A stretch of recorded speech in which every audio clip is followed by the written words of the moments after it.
Okay, so we are going to talk about features of quadratic graphs today.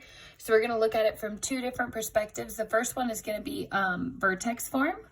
So you would have y equals x minus h squared plus k. Your vertex is going to be centered at hk. So notice that your h is the number in parentheses with x, that's your x value. And then k, the number at the back, that's your y value. But notice that there's a minus built into the equation, so whenever you identify your h, you're going to take the opposite of that. Second thing you have to know is that in the front, you're going to have an a. A is going to determine, a vertical compression or stretch. A compression is going to make your graph wider versus a stretch is going to make your graph more narrow. So what I always tell my math models kids when I taught that was fractions make it fat. So if it's smaller than 1, then it's going to be a compression. If it's bigger than 1, then it's going to be a stretch. Okay, so let's take a look at number 1. We're going to identify our vertex first. So I have x minus 3. I'm going to switch that to a positive 3. Then my minus 4 tells me that I'm going to go down 4. So I'm changing the sign on x, but not on y. So 3, negative 4 is right here. And then I can kind of roughly sketch. I'm going to just do this in pink. I know that this is going to end up opening up. But the question is, where is it going to hit the x-axis? So those are called x-intercepts. You are going to set the equation equal to 0 and then solve. And when you do that, that's going to tell you what your x-intercepts are.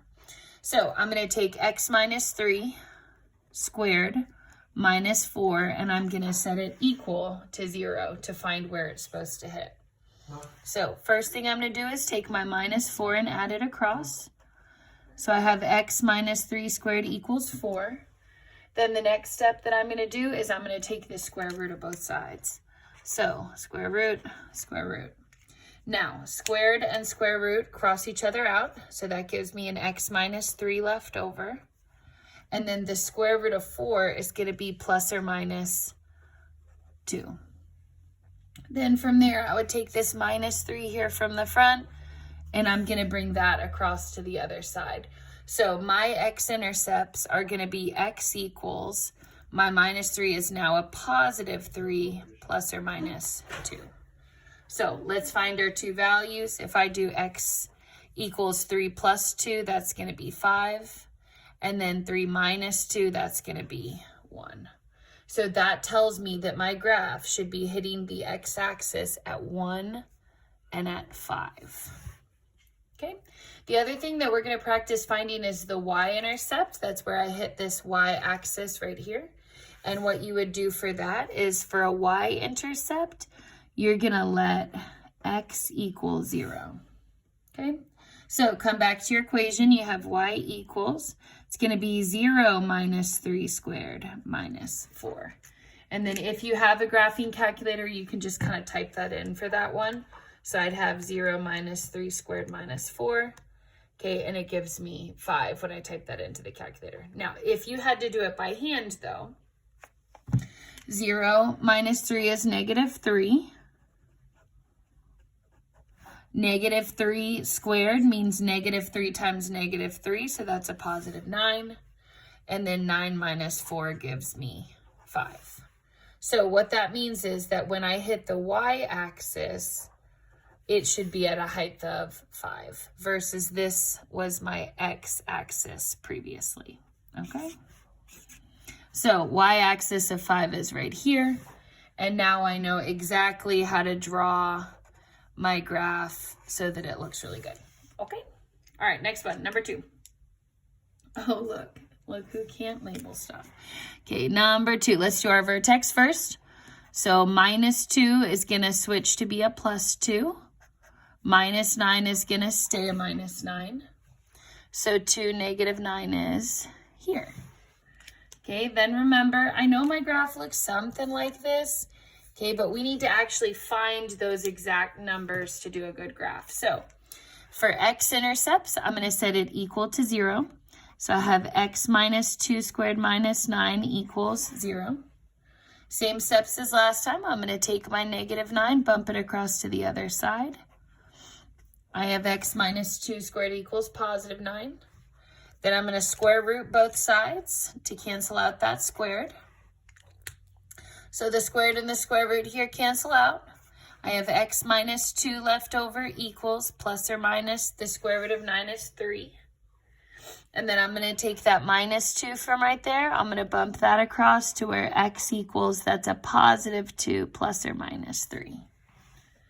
And then I'll identify my x-intercepts from there. So if it's 2 plus 3, that's 5. But if it's 2 minus 3, that'd be a -1. So that means that my graph is going to hit at 5 right here and then at -1 right here. Okay. My next step would be to find the y-intercepts. Remember that I'm going to plug in 0 for x for that one. So I'm going to have y equals 0 minus 2 squared minus 9. Okay, well 0 minus 2 is -2. -2 squared is -2 times -2, which is going to give me 4.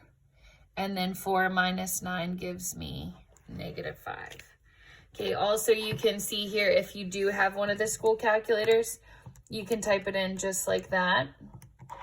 Okay, and it'll do it all for you. See how I got -5? But if you don't have one, no big deal. So what that means is that when I hit this y-axis, I should be at a height of -5 right there.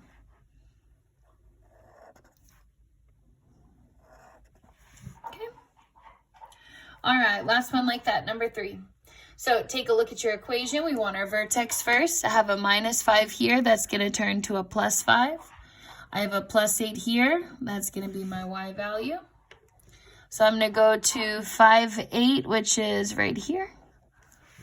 And then when I see that -0.5 in the front, remember that the negative is going to make my graph open down. And then the half is going to make my graph really wide. Remember what we said, fractions make it fat. So that means my graph's going to look something like that. Okay, we're going to have to actually find the x and y intercepts to know what those values are for sure. Okay.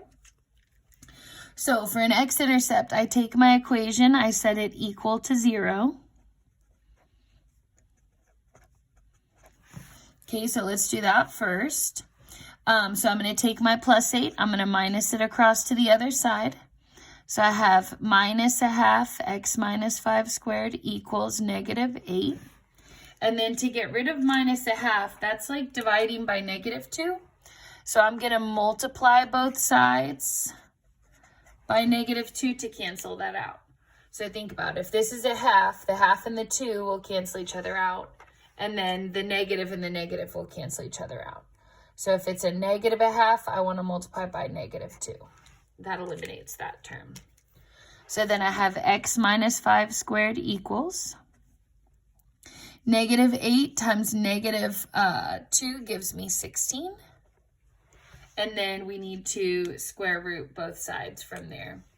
So I'm going to square root. And I get x minus 5 from the middle here. And then the square root of 16 is plus or minus 4. Then remember from there, I can take my -5 right here, scooch that over to the other side, and it'll turn positive. So I have 5 plus or minus 4.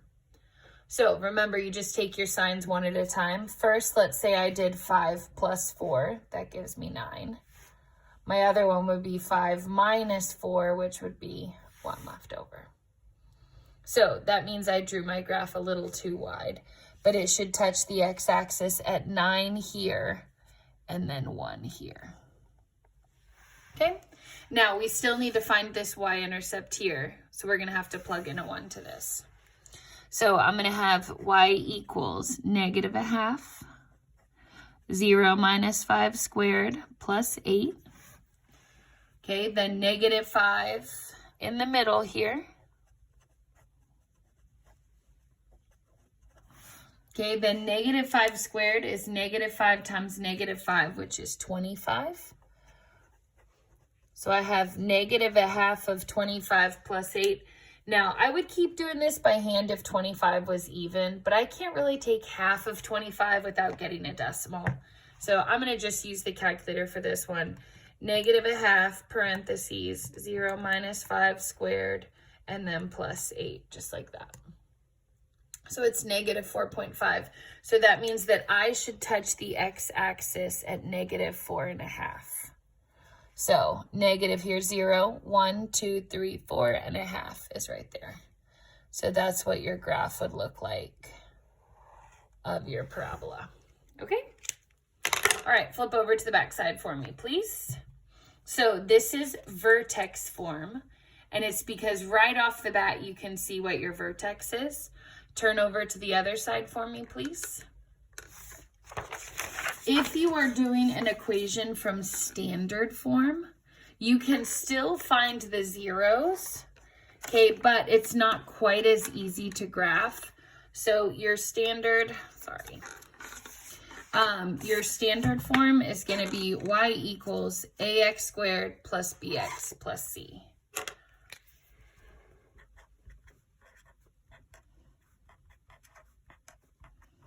Now, you should notice that that is already in factored form. So here's what I can do. When I'm trying to find the x-intercepts for these, I'm going to set it equal to 0. So I have x squared minus 7x minus 8 equals 0. And then I'm going to do my t-chart, just like you did last week.